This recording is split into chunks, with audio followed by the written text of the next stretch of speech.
That's it. It's not playtime.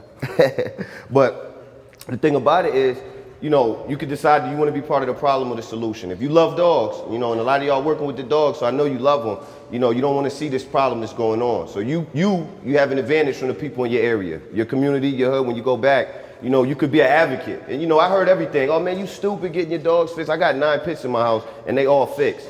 And they all still just as 100% dog as any other dog. It doesn't take anything from them. If anything, it settles them down. And they're not just acting off of instinct. They're starting to process things a little more. And I mean, it's cool, you know. I mean, you know, like I said, I hear things from my people, you know, oh, man, you shouldn't have did that, because I was getting good money for my dogs. I was up north doing it. So I wasn't getting $100 for my dogs. It was $800,000 or better, you know what I'm saying, the real bloodlines. But I don't know where half them dogs at. You know what I'm saying? And that's the problem. We put them out, but we don't know where they end up. And I'm telling you right now, they're ending up in these shelters. They're ending up dead, and they ending up strays. Probably out of each litter I put out there, it might be one dog out of each litter that I, to this day, could possibly see and know and you know, kind of find out where it's at. And that's what's going on. That's just me, one person. So imagine all the people that y'all know that's dumping out pups. You know, they banning dogs. If y'all love pits or y'all love, you know, dogs, it's going to be pits this year. It might be another breed the next year. People are just going to switch up. It's about what we doing. We got to be responsible. And y'all know something about training and all of that. It's other ways to make money with dogs other than breeding, and more money than breeding. You know what I mean? I mean, from training, I mean, we can never have enough dog trainers. I'm telling you, the phone won't stop ringing for people asking you to do, whether it's obedience, whether it's behavior, which is 2 different things. You know, the obedience, you know, is just sit, stay, come, all the great things, you know. Then you got agility. Then you got, you know, you could work to be a vet. You could be, I mean, I know a dog walker in my neighborhood making $1,500 a week walking dogs. $1,500 a week walking dogs. Sometimes you don't even walk them. Sometimes you just go to the house, feed them, let them in the backyard. But I mean, it's so many other opportunities other than breeding where you can make money and not hurt this breed. And right now, there's so many counties where they're banning pits. And it's not the dog, it's what we doing. You know what I'm saying? So a lot of y'all might be like, oh, you know, this guy just talking, waiting for me to shut up, you know, but I was locked up too, you know, for a little bit. And that was a turning point for my life. God works in mysterious ways, and he put me in that situation so I could reevaluate my life. And that's what this is. You get a chance right now to look back and say, I could go back out and do the same thing I was doing, or I could take another route and stay out. You know what I'm saying? And I'm telling you, a lot of times it's hard finding something else to do from what you know. That's hard to do. But this might be your way out. You know what I'm saying? And it might not be. It might be something else. But there is other alternatives. You know what I mean? And at the end of the day, you know, you guys are doing a great thing, you know, and take this opportunity from what you're learning, whether it's from me, whether it's whoever else they have you guys talk to, you know, whoever it is, other trainers, take that and run with it. You could start your own team of trainers. I'm telling you, whatever you want to do when you go back to your area, be an advocate for the breed, be an advocate for responsible pet ownership, spay and neuter your dogs, you know, don't have dogs just on the chain in the yard. Man, y'all know how smart these dogs are. Y'all work with them every day. Y'all see some probably pick something up real quick. They need to be stimulated every day. You can tell the difference from a dog that gets that stimulation and a dog that's just frustrated, always barking or on the chain all the time. You know, put some, you know, it's crazy how some of these people, I go to their house and I go speak to them, you know, because I might see the dog on the chain. I go talk to them. Some of the people don't even know the dog name. Like, that's how long the dog just been on the yard. They just throw a bowl of food out there and that's it. No interaction with the dog whatsoever. And that's not, you know, that's not cool, man. It's not the right thing to do, number one, to any living creature. You know what I'm saying? And these dogs, speaking of pit bulls, they real in tune with the owner. Y'all know that. They want to be interactive. They want that love. Like right now, she's dying to come sniff y'all and see what's going on because she see y'all looking. She want to come sniff y'all. She want to play with the dog. She think it's playtime. You know, this is new to her. But at the same time, she's not out of control. You know what I'm saying? And I haven't really done any obedience with her. See, my obedience is the core. I'm about behavior and kind of reading the dog's language and getting everybody calm in an environment with a lot of dogs and things like that. Like the sit and all that stuff, that's my foundation.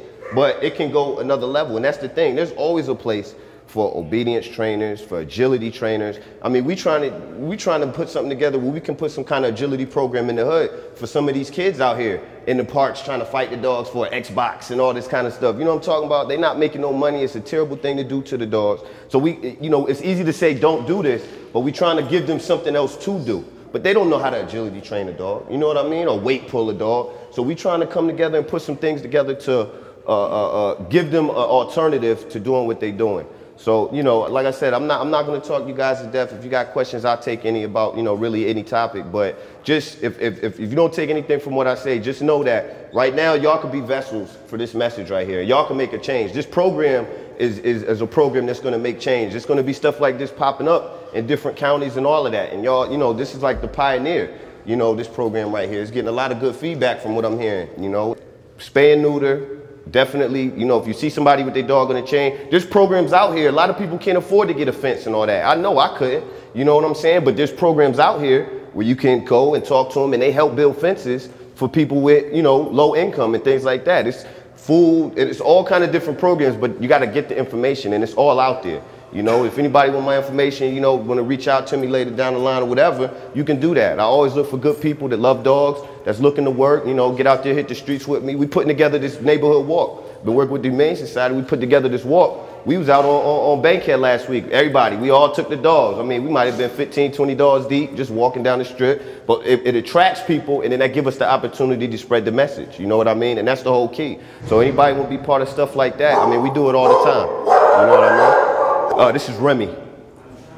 Remy. If you might want to come meet us, you're welcome to give her a pet. You know. Yeah. Well, it starts with the introduction. A lot of times people just take two dogs, throw them together. That's not really a good thing. You got to be mindful of reading the dog's body language. There's certain ways dogs that greet that is respectful. You know, so a lot of times when I take two dogs that never met, what I'll do is I'll take them on a walk first. And we'll walk them side by side. It don't have to be a long walk, 5 minutes, whatever. You let them walk, they kind of get distracted by the walk, and then you can, you know, let them sniff. Now what you look for is a respectful greeting, where they sniffing each other's rear. You know what I mean? So that's like them giving a handshake, is when they sniff each other's butt and you know, genitals and all of that. Now, if you see a dog trying to walk away and the other dog is doing that, he's not really accepting that invitation. So you watch. See, they have a conversation with their body. So if you see one dog trying to stop, hey, get off me, whatever, that's where you come in there. She think it's playtime. But you know, you have to watch and be mindful. If you see any of that stiff body language, you know, the dominant dogs, when two dogs meet, the more dominant one sticks his head up higher and the submissive one goes lower. So if you see them both trying to get higher than the other one, you know, kind of get in there and correct it, because they having a little meeting right there, you know, a little chest bumping contest, and all that stuff is what escalates. See, when you get good at the prevention, catching it early, when they go from like a 0 to a 1, you don't get to that fight at an 8 or 9. You know what I mean? You just have to be mindful, and you just watch for things. When dogs are jumping up, a lot of times we say, oh, they just want to play. But see, they have a respectful way of doing that. If a dog just runs to another dog, jumps on them, and puts his feet on them, that's rude in dog language. I've seen fights happen like that. And the one dog just wanted to play. He wasn't mean. It's just the way he went about trying to play was rude. You know, dogs and pit bulls are real big on respect. You know what I mean? And that's why a lot of times things happen, because it's like somebody stepped on that line and it was like, hey, and then it pops off. So just keep it cool. Keeping it calm is always a good thing. You see them getting a little too excited, too crazy, you kind of settle them down. You might want to bring them back. And one thing to always remember, if something happens, you know, if two dogs kind of get into a little scuffle, you break it up and bring them apart. After they settle down, I bring them back. Because what happens is they won't learn how to be cool with that dog if every time they get into something, we just bring them away. They just know, okay, when I get a fight, playtime over. But when they get into a little scuffle, we correct it, break it, settle it down. And then I reintroduce them a little slower, a little calmer, just so that they can learn, okay, this is what I want you to do. You know what I mean? And your energy is the biggest thing with the dog. Over your body, your energy, your spirit that you put out, by being calm, a dog responds to that way more than anything else, way more than yelling, way more than just anything. You know, that's what they respond to. So no matter what's going on, try to just remain calm, take a deep breath, whether it's a scuffle, whether you're working with a dog and you're getting frustrated because he's not doing what you want. If you see yourself getting frustrated, take a breath. Stop for a minute, just take a deep breath and get calm again, because that's what they're going to respond to, is you being calm. And your body language is key. You know, a lot of times just walking up on the dog, just making yourself tall, walking with a little intensity. Most of me and my pack is silent, you know, but just my body language, they follow me, they know, because that's how they communicate us with their body. So they read us like that. See, we humans, so we get used to talking, and we don't really pay so much attention to body language as much, just certain body language. You know, somebody walking like that, you pay attention to that, but they read everything from how high you hold your shoulders to your head, because that's how they communicate. You know what I mean? So that's something to be mindful of. Just pull legs before. I think so. You know, I pulled her out of, and she could jump a 6-foot front clear over it. I mean, I can't, she's on the non-supervised list no more. She used to be able to be out unsupervised. She's an escape artist. Let me tell you, she could open a door, a regular door. She could put her teeth on it and unlock the knob and open it with her mouth. She just, 2 days ago, she just figured out how to open the baby gate. Not just the regular one, you know, the one that opens up like this, that you got to clamp down. She know how to stand up there and whoop, and then come back down and push it open. She my escape artist. I mean, she my escape artist for real. I think that's how she got them scars. Those don't look like fight wounds. You know, fight wounds look a little different than that. But she, that looked like, I think she got that on her back, climbing under something that just dug right into her or something. I mean, I don't know. The vet said probably about 2 or 3. But she still thinks she a puppy. She probably the fastest dog I've seen. Not just fastest pit, like fastest dog I've seen, you know. When there's a tennis ball involved, I'll be honest, you know what I'm saying? If I throw a tennis ball, I'll see her run past any dog, anybody to get it. I mean, I had her with big packs of all breeds. There've been some greyhounds in it, all kind of stuff. But if I throw that tennis ball, she would be the first one to it, hands down. Hands down. She runs like a cheetah, man. I know you guys, you know, you care about your dogs and things like that, but it's a bigger calling out here for y'all, you know what I'm saying? Where your words could do more, you know what I mean, outside of here. Did you got all pits or different breeds? Well, I got mostly pits. I got about 9 pits. I got a Presa Canario, and I got a Shar-Pei in my house. But I work with all breeds. As long as you have an under control dog, you take them on walks, that's what people need to see. If you got a dog just all crazy, doing all, you can't take him nowhere. So now his life is limited, you know what I'm saying? But by giving him some basic obedience and things like that, like you guys doing, now these guys, you could take them places to the parks and all this other kind of stuff. So like I said, we got to change the breed, man. We got to change this image. And Her ears clipped, you got? yeah, she was exactly like this when I got her. We just got her fixed, and that was it. She had the scars and the ears low. I got another guy in my house, a big all white pit. Yeah, yo, whoever did his ears, they chopped him all the way off. Like he has no ear, you know. Yeah, it probably was like that. I mean, I had him for a month, and it still was like little scabs from where it was still leaking and all of that.